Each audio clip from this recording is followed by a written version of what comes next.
ఆమె గుండెలు కరిగిపోయాయట. దేవుని వాక్యాన్ని విన్నప్పుడు మన హృదయాలు కరిగిపోవాలి. దేవుని వాక్యం విన్నప్పుడు మన బ్రతుకుల్లో మార్పు రావాలి. దేవుని వాక్యం వినడం ఒక వ్యసనం కాకూడదు. రెండు రకాల ప్రజలు ఉంటారు దేవుని వాక్యం వినేవాళ్ళు. రెండు రకాల ప్రజలు ఉంటారట. ఒకటి సిసిసిఎల్ అనేవాళ్ళట. సిసి అంటే క్యాజువల్ కమర్స్, రావాలి కాబట్టి వచ్చేవాళ్ళు, ఇదొక జాబితా. రెండో రకం ఉంటారు సిఎల్ అంటే కేర్లెస్ లిజనర్స్. దేవుని వాక్యాన్ని విచ్చలవిడిగా లేకపోతే కేర్లెస్గా నెగ్లెక్ట్గా దేవుని వాక్యాన్ని ఆలకిస్తూ ఉంటారు. వీరి జీవితాల్లో దేవుని కార్యాలు చూడలేరు. వారు దేవుని కొరకు ప్రకాశించలేరు. వారు దేవుని కొరకు వారు జీవించలేరు. ప్రియులారా, దేవుని వాక్యం విన్నప్పుడు రాహాబును వేసే జీవితం ఎలాగున్నదట? మేము విన్నప్పుడు ఏమన్నారు? మా గుండెలు కరిగిపోయాయి. మా గుండెలు కరిగిపోయాయి. దేవుని వాక్యాన్ని నువ్వు వింటున్నప్పుడు, దేవుని వాక్యాన్ని నువ్వు ఆలకిస్తున్నప్పుడు నీ గుండె కరుగుతుందా, కఠినమవుతుందా? దేవుని వాక్యానికి నీ హృదయం ఏ విధంగా ప్రతిస్పందిస్తుంది? దేవుని వాక్యాన్ని నేర్చుకునేవారు కొందరు, కూర్చుకునేవారు కొందరు, మార్చుకునేవారు కొందరు, తీర్పుకు గురయ్యేవారు కొందరు ఉన్నారు. దేవుని వాక్యాన్ని నేర్చుకున్న మనం మన జీవితాల్లో మార్చుకోవడానికి ప్రయోజనం కావాలి. రాహాబును వేసే దేవుని వాక్యాన్ని విన్నది. దేవుని వాక్యాన్ని విన్నప్పుడు మేము విన్నప్పుడు మా గుండెలు కరిగిపోయాయి. మా గుండెలు కరిగిపోయాయి. గుండెలు కరుగుతున్నాయా? రష్యా దేశంలో కొన్ని నేలలు ఉంటాయట. అవి బంకమన్ను, మంచు నేలలు కొన్ని ఉంటాయట, రాతి నేలలు కొన్ని ఉంటాయట. కానీ ఆ నేలలు వర్షం పడే కొద్దీ కొన్ని నేలలంట పొడి అయిపోతుంటాయంట. వర్షం పడే కొద్దీ ఆ నేల పొడిగా అయిపోతుంటుంది. మరికొన్ని నేలలు ఉంటాయంట, వర్షం పడే కొద్దీ బిగుసుకొని పోతుంటాయట. మరికొన్ని నేలలు ఉంటాయంట, అవి రాతి నేలలు. అవి ఎంత వర్షం పడినా, ఎన్ని రోజులు పడినా అవి కదలవట, చలనం ఉండదట. దేవుని వాక్యాన్ని మానవ జీవితాల్లో, మానవ హృదయం మీద దేవుని వాక్యం అనే వర్షం కుమరిస్తూ ఉన్నప్పుడు కొందరి జీవితాలు పొడిగా అయిపోతుంటాయి. వాక్యం బాగా పండిన పండితులు కూడా వారి హృదయాలు ఆరిపోయినట్లుగా పొడిగా అయిపోతుంటాయి. మరికొందరు దేవుని వాక్యాన్ని వినే కొద్దీ బిగుసుకొని పోతుంటారు. మరికొందరు హృదయాల్లో రాళ్ళలాగా కఠినంగా ఉంటాయి. రాళ్ళ మీద ఎన్ని సంవత్సరాలు విత్తనాలు వేస్తే పంటలు వస్తాయి? మొలకలు వస్తాయి. కొందరు హృదయాలకు ఎంత వాక్యం విన్నా వారి జీవితాలు మారు, వారి హృదయాలు మారు, వారి బ్రతుకులు మారు, వారి కఠినంగా మారిపోతూ ఉన్నారు.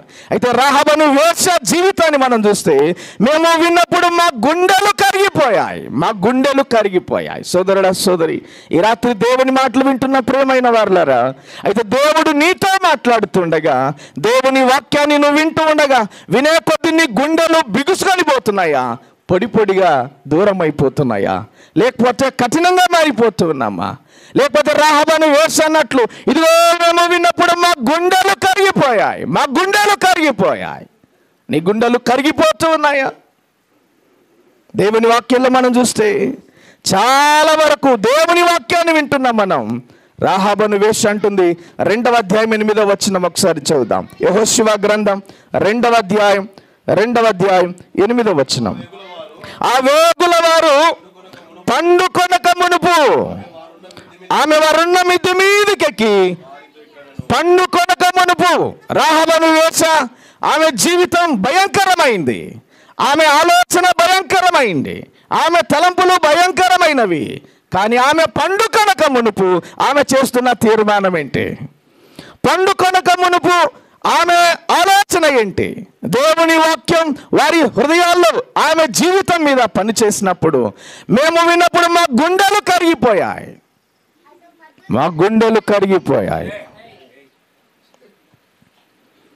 దేవుని వాక్యాన్ని విన్నప్పుడు గుండెలు కరిగిపోయాయి. సోదరుడా, సోదరి, నీ జీవితం నువ్వు పండుకొనక మునుపు ఈ తీర్మానం నీకు రావాలి. రాహాబును వేశ్య పడకకు వెళ్ళక మునుపే ఆమె నిద్రకు వెళ్ళక మునిపే ఒక తీర్మానం చేసుకుంది. ఎన్నో రాత్రులు నీ జీవితంలో గడిచిపోయి ఉండవచ్చు. ఎంతోమంది నిద్రలోనే తెల్లారక ముందే మంచంలోనే అలాగే కళ్ళు మూసి వెళ్ళిపోయారు. సమూయేలు గ్రంథంలో మనం చూస్తే మంచం మీద నుంచి దిగక ముందే మరణానికి వారు అప్పగించినట్లుగా మనం చూస్తాం. కొందరికి దేవుడు సమయం ఇస్తాడు, కొందరికి సమయాన్ని ఇవ్వడు. ఆయన కొందరిని ఆలోచించడానికి సమయాన్ని ఇస్తాడు, కొందరిని ఆలోచించడానికి ఆయన సమయాన్ని వారికి ఇవ్వడు. సమూయేలు రెండవ గ్రంథం అక్కడ చూస్తే ఒక మాట కనబడుతుంది. మంచం మీద నుండి కిందికి దిగలేనంత సమయాన్ని కూడా వారికి ఇవ్వలేదట. సమూయేలు మొదటి గ్రంథంలో మనం చూస్తే సమూయేలు మొదటి గ్రంథం మొదటి అధ్యాయం అక్కడ రాయబడిన మాట కనబడుతుంది. అక్కడ రాయబడిన మాట చూస్తే మంచం మీద నుంచి దిగడానికి కూడా సమయం ఇవ్వకుండా వారిని మరణానికి అప్పగించినట్లుగా మనం చూస్తున్నాం ప్రియులారా. అయితే ఈ రాహాబు అనే వేశ్య ఆమె జీవితాన్ని మనం జ్ఞాపకం చేసుకున్నప్పుడు పండుకొనక మునుపే ఆమె తీసుకున్న తీర్మానం, పండుకొనక మునుపే. 2వ అధ్యాయం 18వ వచనం చూడండి. యెహోషువ గ్రంథం 2వ అధ్యాయం 18వ వచనంలో మనం చూస్తే అక్కడ అన్నాడు, నీవు మమ్మను దించిన ఈ కిటికీకి నీ ఎర్రని దారము కట్టి నీ తండ్రిని, నీ తల్లిని, నీ అన్నదమ్ములను, నీ తండ్రి ఇంటి వారందరినీ నీ ఇంట చేర్చుకొనుము అంటున్నాడు. వారేం చేశారు? పండుకొనక మునిపే వేగుల వారు ఆ ఇంటికి వెళ్ళారు. వేగుల వారికి ఆతిథ్యం ఇచ్చింది. అయితే వేగుల వారి ద్వారా ఆ రాహాబు అనే వేశ్య ఇల్లు రక్షించబడింది. ఆ వేగుల వారి ద్వారా రాహాబు అనే వేశ్య దేవుని వాక్యాన్ని విన్నది. దేవుని వాక్యాన్ని విన్నప్పుడు ఆమె గుండెలు కరిగిపోయాయి. 13వ వచనంలో మనం చూస్తే చావకుండా బ్రతకనిచ్చి రక్షించున్నట్లుగా దయచేసి యెహోవా తోడని ప్రమాణము చేయుడి అని కోరుకుంటుంది. ప్రమాణాన్ని చేయించుకుంది వేగుల వారి ద్వారా.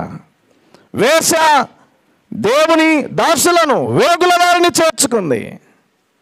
దేవుని వాక్యాన్ని చేర్చుకుంది, దేవుని వాక్యాన్ని స్వీకరించింది.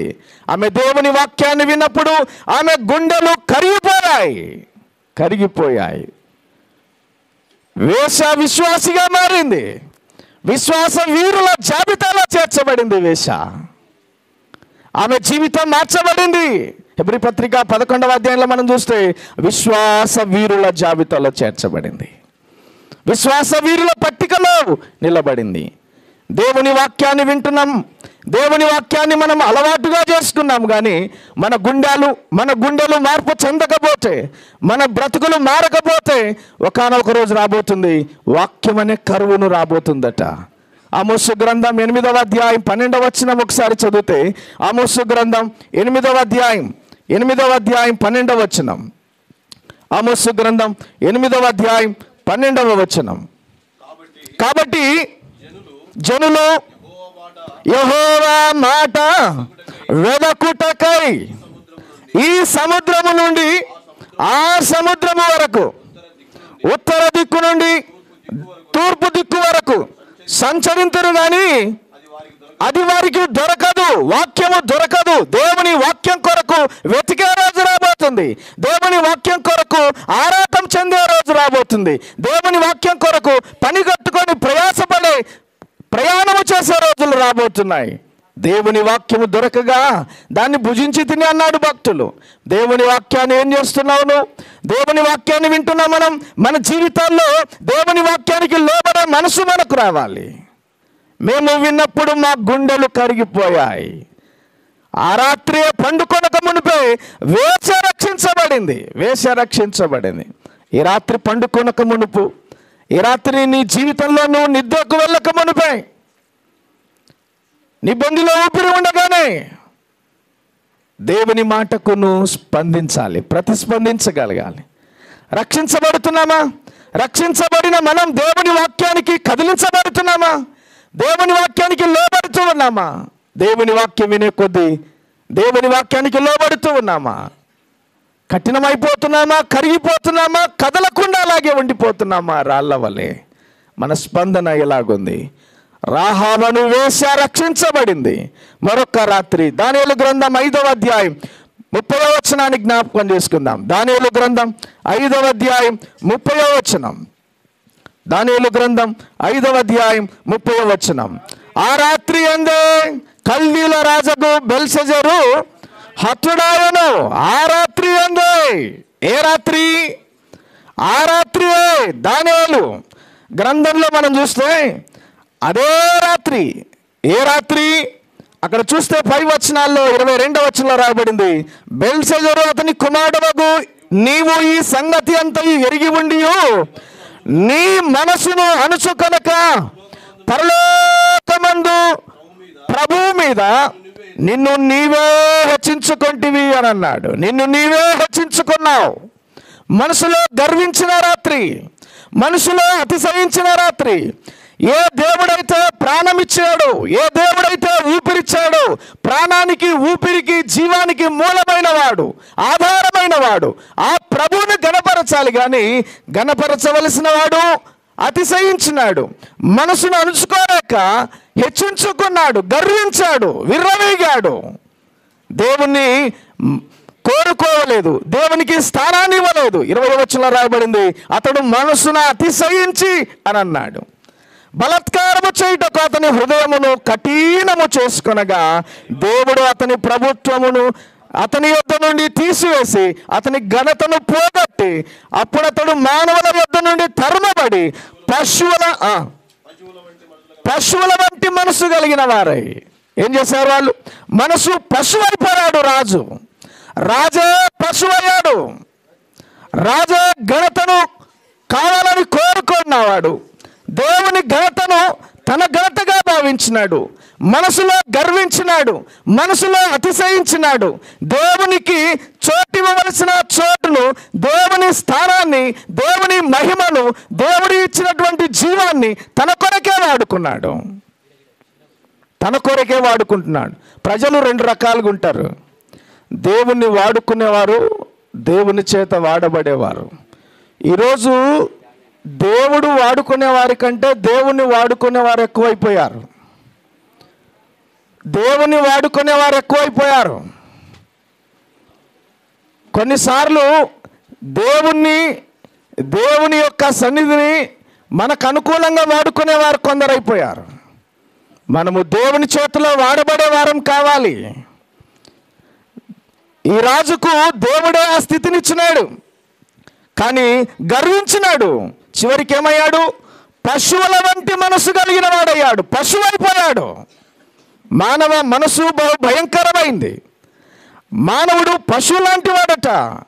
అందుకే కదా లోకములో మనం చూస్తే మనుషులు ఎలాగైపోయినారంటే పశువులాగా మారిపోయినారు, మృగాల్లాగా మారిపోయినారు. దేవుని యొక్క మహిమను వారు పోగొట్టుకున్న వారుగా కనిపిస్తూ ఉన్నారు. మానవుని మనసు ఎలాంటిదంటే యోహాను సువార్త 8వ అధ్యాయంలో మనం చూస్తే 44వ వచనం. యోహాను సువార్త 8వ అధ్యాయం 44వ వచనంలో మనం చూస్తే అబద్ధములాడే స్వభావం.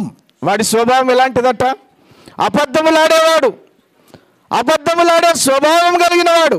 2వ పేతురు పత్రిక 2వ అధ్యాయం 12వ వచనం. పేతురు రాసిన 2వ పత్రిక 2వ అధ్యాయం 12వ వచనాన్ని ఒకసారి చదివితే మానవ మనసు ఎంత భయంకరమైందో చూడండి. ఏమన్నాడు?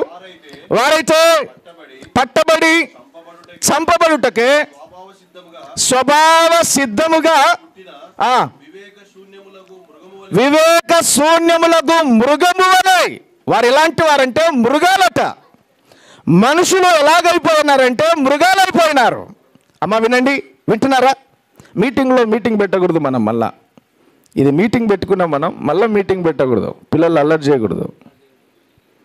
దేవుని వాక్యాన్ని మనం చూస్తున్నాం.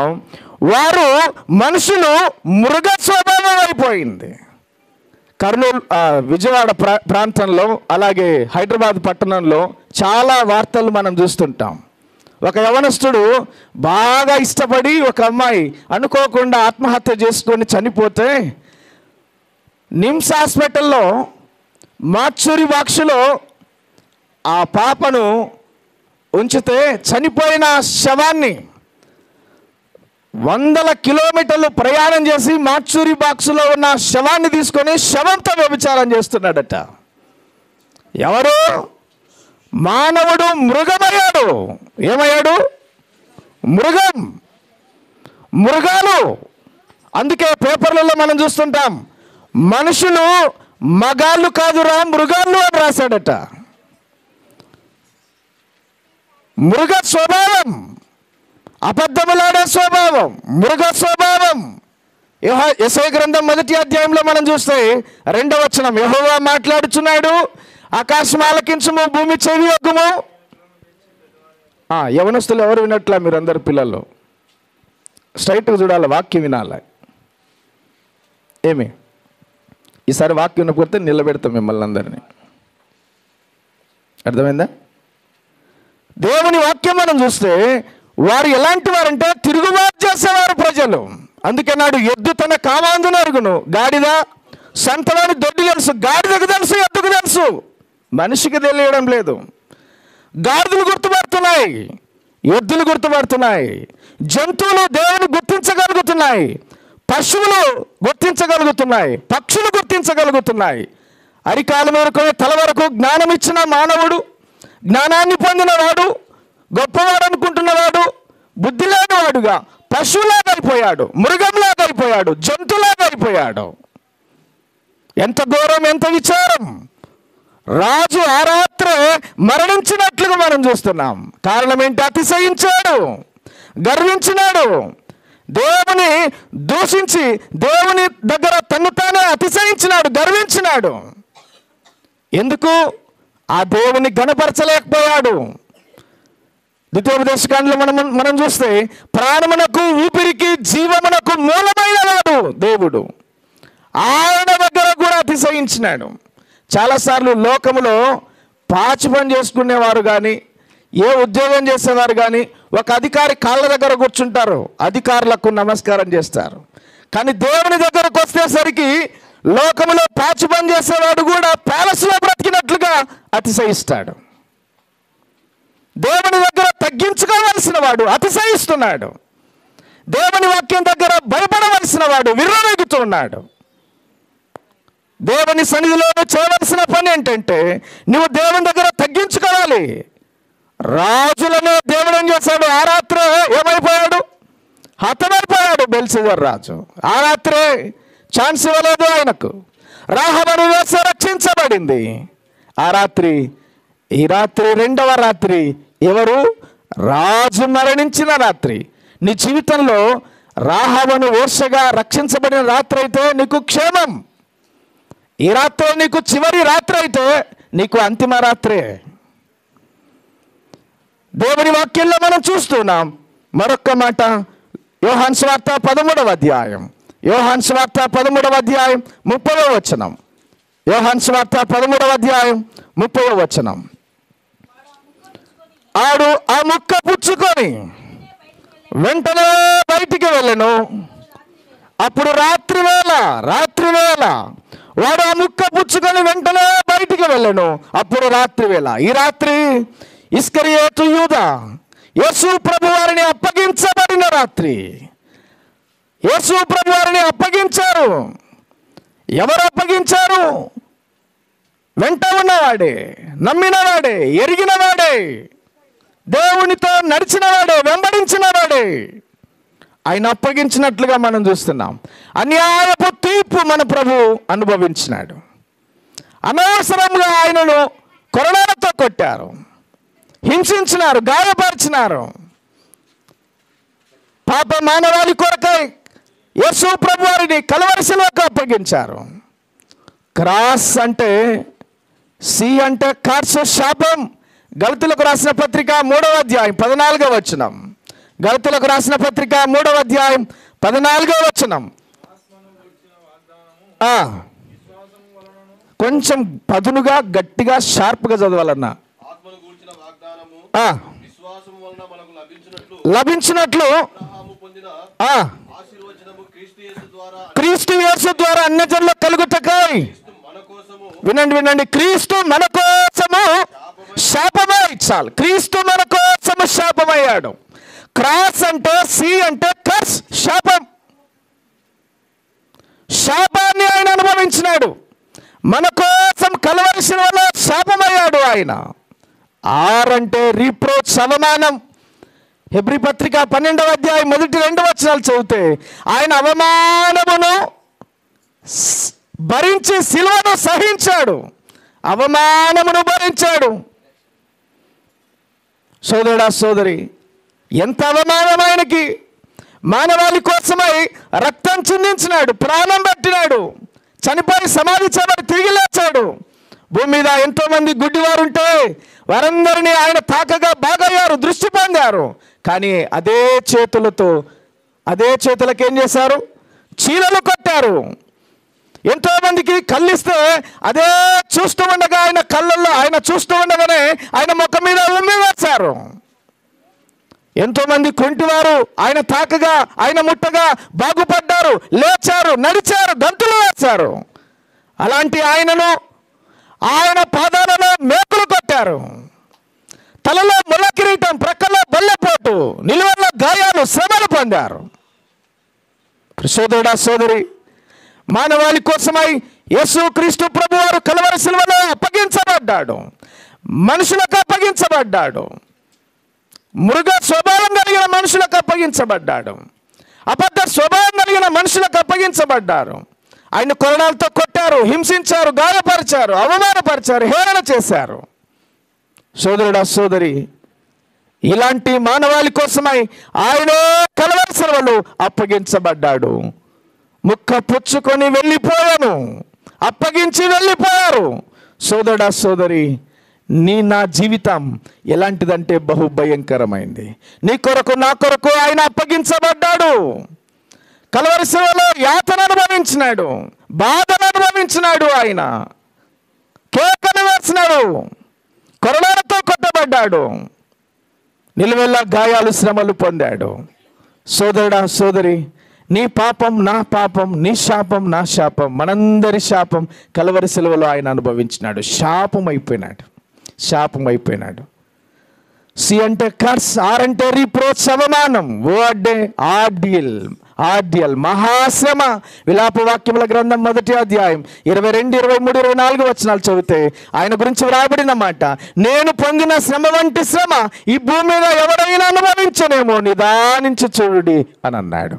ఆయనలాగా శ్రమ పొందిన వారు, ఆయనలాగా మరణాన్ని అనుభవించిన వారు, ఆయనలాగా యాతన అనుభవించిన వారు, మానవాళి కోసమై బలి అయిపోయిన వారు, మానవాళి కోసమై కల్వరి సిలువలో బలి అయిపోయి చనిపోయి సమాధి చేయబడి తిరిగి లేచిన వారు ఎవరునూ లేరు ప్రియులారా.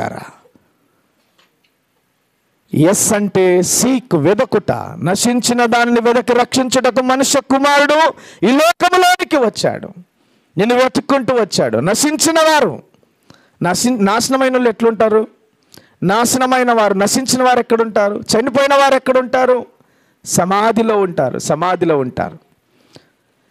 దేవుని మందిరానికి కొందరు వస్తారట, సాతానుకు కొందరు పిల్లలు ఉంటారట.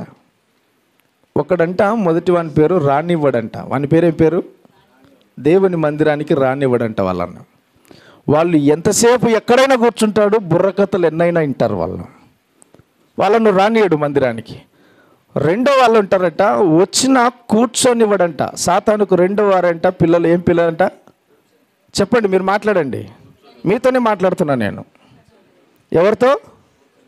కూర్చొనేవాడు. కుదురుగా కూర్చోలేం మనం కదా, కుదురుగా కూర్చొనివాడు వాడు.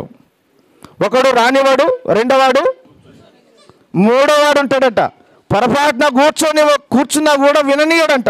మూడోవాడెవడు? విననివాడంట. ఒకడు రానివాడు, దేవుని మందిరానికి రానివాడు.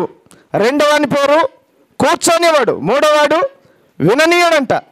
మీరందరూ వింటున్నారా? కానీ వాడు విననీయడంట. నాలుగో వాడు ఉంటాడంట, విందామని కూర్చున్నా, ఏదో పొరపాటున కూర్చున్నాము కదా అని కూర్చున్నా, విందామని ఆలోచన ఉన్నా విననీయడంట. అప్పుడే పక్కనోళ్ళు పిలుస్తారు, అప్పుడే ఏదో ఆలోచన వస్తుంది, అప్పుడే ఫోన్ వస్తుంది, అప్పుడే బయటికి వెళ్ళాలి, అన్నీ అప్పుడే పనులు. లాస్ట్లో చివరి ఒకడు ఉంటాడట, కూర్చున్నా విన్నా అనుసరించకుండా చేస్తాడట. సాతానుకు 4 పిల్లలు. ఒకవేళ పొరపాటున ఆ పిల్లలు ఇక్కడ ఉంటే చూడండి, మీరేనేమో 4లో. దేవుని వాక్యాన్ని శ్రద్ధగా ఆలకించండి కొద్దిసేపు, నేను ముగిస్తున్నాను 5 నిమిషాల్లో.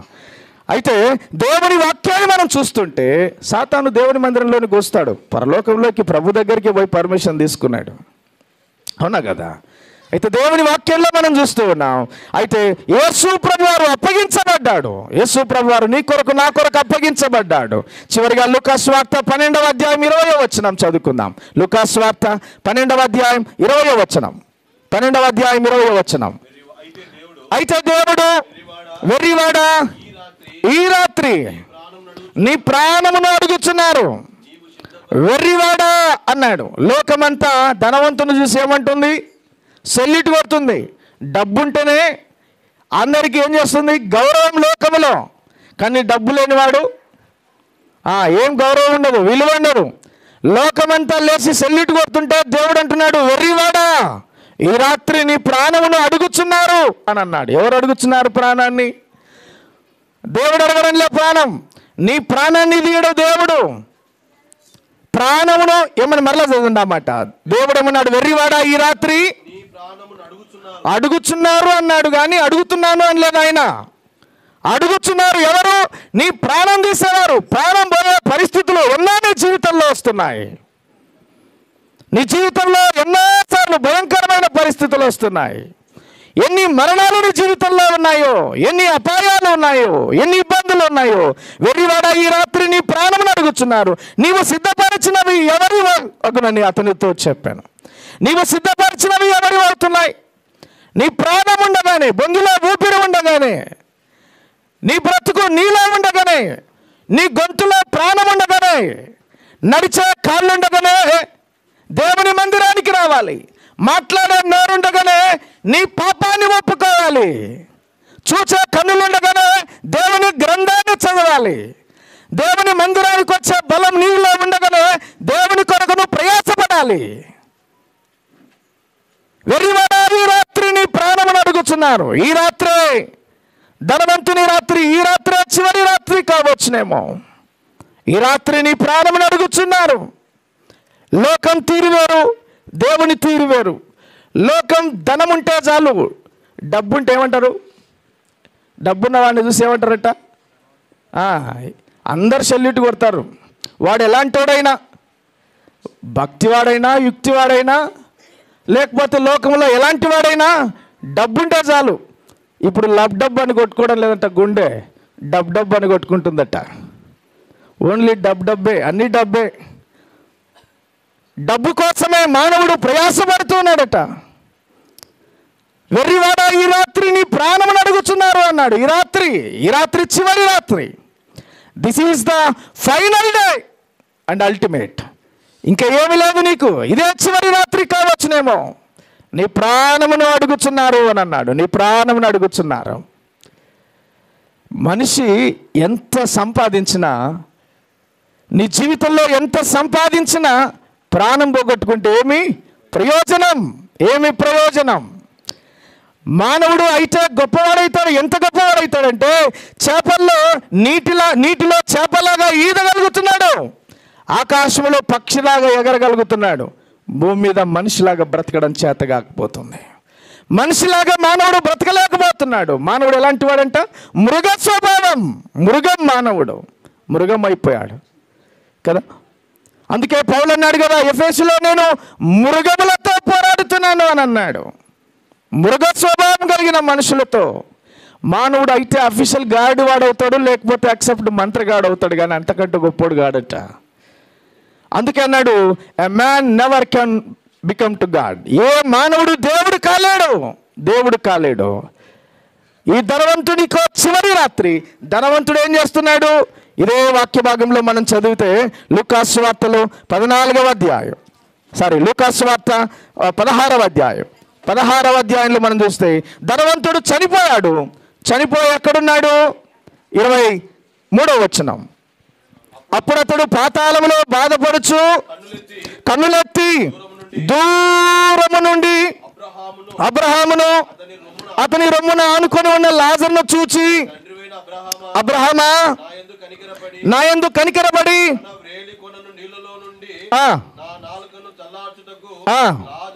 లాజరును పంపుము, నేను ఈ అగ్ని జ్వాలలో యాతన పడుచున్నానని కేకలు వేసి చెప్పాను అన్నాడు. చూడండి, ఇక్కడ ఈ మాటలన్నీ మనకు తెలుసు. ధనవంతుడు ఎక్కడున్నాడు? ఇప్పుడు ఎక్కడున్నాడు? పాతాళంలో ఉన్నాడు. పాతాళంలో నీ ఏం చేస్తున్నాడు అంటే పాతాళంలో బాధపడుతున్నాడంట. భూమి మీద ఎలాగ బ్రతికినాడు? బాగా బ్రతికినాడు, కానీ పాతాళంలో బాధపడుతున్నాడు. పాతాళంలో కేకలు, యాతన, ప్రలాపం, దప్పిక ఇవన్నీ ఉన్నాయి. కానీ పాతాళంలోనికి వెళ్ళిన తర్వాత కేకలు వేస్తున్నాడు. దేని కొరకు కేకలు వేస్తున్నాడు? దేని కొరకు? కనికరపడమని కోరిక. కనికరపడమంటున్నాడు. భూమి మీద కనికరం లేదు. డబ్బుంటే చాలు అనుకున్నాడు, ధనముంటే చాలు, నేను పాడిందే పాట ఆడిందే ఆట, నా మాటలే నెగ్గాలనుకున్నాడు భూమి మీద. కానీ పాతాళములో కనికరాన్ని కోరుతున్నాడు. పాతాళములో ప్రార్థనలు ఉంటాయి. పాతాళంలో ధనవంతుడు ఏం చేస్తున్నాడు? పాతాళంలో ప్రార్థన చేస్తున్నాడు. అంటే పాతాళంలో కూడా ప్రార్థనలు ఉంటాయి, కానీ పాతాళం ప్రార్థనకు జవాబు ఉండదు. దేవుని సన్నిధిలో నువ్వు ప్రార్థిస్తే, యేసయ్యా నేను పాపిని, నా పాపాన్ని క్షమించమని అడిగితే నీ ప్రార్థనకు జవాబు దొరుకుతుంది. పాతాళములో ప్రార్థనలు ఉంటాయి, కానీ ప్రార్థనకు జవాబు ఉండదు. పాతాళములో ఇంకొకటి అక్కడ రాయబడిన మాట చూస్తే అక్కడ ఏమన్నాడు? అందుకు అబ్రహాము, కుమారుడా నీవు నీ జీవితకాలం అంతా నీకు ఇష్టమైనట్టు సుఖం అనుభవించితివి, అలాగునే లాజరు కష్టం అనుభవించిన జ్ఞాపకం చేసుకోను. ఇప్పుడైతే వాడు ఇక్కడ నెమ్మది పొందుతున్నాడు, నీవు యాతన పడుచున్నావు అన్నాడు. అంటే పాతాళములో ఉన్న వాడికి కళ్ళు కూడా కనిపిస్తాయి. భూమి మీద కళ్ళు కనపడకుండా తిరిగినవాడు, ఒళ్ళు కనపడకుండా తిరిగినవాడు, ఇష్టానుసారంగా బ్రతికినవాడు పాతాళములో కళ్ళు తెరుచుకుంటాడట. భూలోకములో ఇష్టానుసారంగా బ్రతికినవాడు, అమ్మ సోదరుడా, సోదరి, నీవు ఎలాగూ జీవించినా నీ నేత్రాలు ప్రభు వైపు చూడాలి. నీ నేత్రాలు ప్రభు వైపు చూడాలి. అయితే పాతాళములో కళ్ళు కూడా కనిపిస్తున్నాయి. అంత మాత్రమే కాదు, చివరి భాగంలో మనం చూస్తే 28వ వచనం అక్కడ అన్నాడు. 27వ వచనం అప్పుడు అతడు, తండ్రి అలాగైతే నాకు 5 సహోదరులు ఉన్నారు, వారు ఈ వేదనకరమైన స్థలమునకు రాకుండా వారికి సాక్ష్యం ఇచ్చుటకై నా తండ్రి ఇంటికి వారిని పంపవలనని నిన్ను వేడుకొనుచున్నాను. అంటే ఎంతమంది బంధువులు ఉన్నారో, ఎంతమంది స్నేహితులు ఉన్నారో, ఎంతమంది కుటుంబస్తులు ఉన్నారో కూడా జ్ఞాపకం వస్తుంది పాతాళంలో. భూమి మీద మన రిలేషన్స్ ఏమున్నా తెలియకపోవచ్చు, కానీ పాతాళములో మనం ఎవరమో, మన ఇల్లు వారు ఎవరో అన్ని గుర్తుకొస్తాయట. మరొక మాట అక్కడ చూస్తే అక్కడ అన్నాడు, వారికి వెళ్ళి స్వార్థ చెప్పమంటున్నాడు, వారిని దేవుని వారి దగ్గరికి రప్పించమంటున్నాడు. ఎవరు చెప్పాలంట? అది కూడా ఎవరు చెప్పాలంట? 30వ వచనంలో మనం చూస్తే అక్కడ అన్నాడు. 29వ వచనం, అందుకు అబ్రహాము, వారి యొద్ద మోషే ప్రవక్తలు ఉన్నారు, వారి మాటలు వినవన్నని అతనితో చెప్పగా అతడు, తండ్రివైన అబ్రహామా అలాగనవద్దు, మృతులలో నుండి ఒకడు వాని యొద్దకు వెళ్ళిన యెడల వారు మారు మనసు పొందుదురని చెప్పాను అని అన్నాడు. మోషే ఉన్నాడు, ప్రవక్తలు ఉన్నారు, అయ్యా దేవుని సేవకులు ఉన్నారు, దేవుని వాక్యాన్ని వారు మీకు బోధిస్తూ ఉన్నారు, దేవుని వాక్యాన్ని వివరిస్తూ ఉన్నారు, దేవుని వాక్యం కొరకు వారు ఎంతగానో ప్రయాసపడుతున్నారు. ఎన్నో మీటింగులు, ఎన్నో కూడికలు, ఎన్నో సభలు, ఎంతమంది దేవుని సేవకులు వాక్యాన్ని బోధిస్తుంటే వాక్యాన్ని వినడం లేదంట. ఈయన అంటున్నాడు, పాతాళంలో ఉన్నాయన ఏమంటున్నాడు? అలాగనవద్దు. ఎలాగనవద్దంట? ఏమన్నాడు? మోషే ప్రవక్తలు కాదు, మా వాళ్ళు మామూలుగా చెప్తే వినే రకం కాదట. వాళ్ళు భూమి మీద ఉన్నప్పుడు దేవుని సేవకుడు వెళితే బ్రతకడానికి వచ్చినవాడు అనుకున్నవాడు, తిన్నీకి వచ్చినాడు అనుకున్నవారు, లేకపోతే వారికి ఏం పని పాట లేదని అనుకున్నవారు, లేకపోతే ఏం ప్రయోజనం ఉంది అని అనుకున్నవారు, లేకపోతే వీరే బిజీగా జీవించేవారుగా ఉన్నారు. కానీ వారు అంటున్న మాట మనం చూస్తే ఎక్కడన్నాడు? మృతులలో నుండి ఒకడు వాని యొద్దకు వెళ్ళిన యెడల వారు మారు మనసు పొందాడట. భూమి మీద బతికినప్పుడు చెప్తే ఎవడినడట? చనిపోయినోడు వచ్చి చెప్తే కానీ వినడంట కదా. భూమి మీద బ్రతికినప్పుడు చెప్తే ఎవరైనారట? చనిపోయిన వాడు తిరిగి లేచి వచ్చిన వాడు చెప్పాలట. అందుకే దేవుడు అన్నాడు, వారు మాటలు వినమన్నాడు. అందుకే అన్నాడు 31వ వచనంలో, మోషేయు ప్రవక్తలు చెప్పిన మాటలు వారు వినని యెడల మృతులలో నుండి ఒకడు లేచినను వారు నమ్మరు. బ్రతికినప్పుడు దేవుని సేవకులు చెప్పే మాటలు వినలేని వాళ్ళు చచ్చిపోయిన వాడు తిరిగి లేచిన తర్వాత వాని మాటలు ఏం నమ్ముతారు? నమ్మరు అని అన్నాడు. సోదరుడా, సోదరి, ఎందుకు ఈ మీటింగ్లు, ఎందుకు ఈ సభలు, ఎందుకు ఈ స్వార్థ కొడికలు, ఎందుకు ఇంత ప్రయాస, ఎందుకు ఇంత గొంతు చించుకొని చెప్పాలి? కారణం ఏంటంటే నువ్వు నరకానికి వెళ్ళకూడదని. పాతాళములో వేదన, ప్రలాపం, దప్పిక, యాతన, పండ్లు కొరకుట, కేకలు, కేకులు కాదు, కేకలు. అవి నువ్వు అనుభవించకుండా ఉండాలని ఈ రాత్రి చివరి రాత్రిగా ధనవంతునికి దేవుడు అవకాశం ఇవ్వలేదు. పాతాళములో వెళ్ళి కేకలు వేస్తున్నాడు. సోదరుడా, పాతాళానికి వెళ్ళకముందే, నీ ప్రాణం పోకముందే, నీ బొందిలో ఊపిరి ఉండగానే, కాటికి కాళ్ళు చాకపోకముందే కరుణగల దేవుడు నీతో మాట్లాడుతుండగా, కనికరపడమని ఆయన కోరుతూ ఉండగా, ఆయన కళ్ళ ఎదురుగా ఉన్న నీవు కాదని వెళ్ళిపోతావా? హృదయాన్ని కఠినం చేసుకొని వెళ్ళిపోతావా? నిర్ణయము నీదే, నిర్ణయము నేడే. ఈ కొద్ది తలంపులు దేవుడు దీవించునుగాక. మరొక దేవుని దాసులు ఉన్నారు కనుక దేవుని వాక్యాన్ని శ్రద్ధగా ఆలకిద్దాం. దయచేసి డిస్టర్బ్ చేయొద్దు. ఏకాగ్రతగా ప్రార్థన పూర్వకంగా దేవుని మాటలు ఆలకిద్దాం. దేవుడి కొద్ది తలంపులు దీవించునుగాక.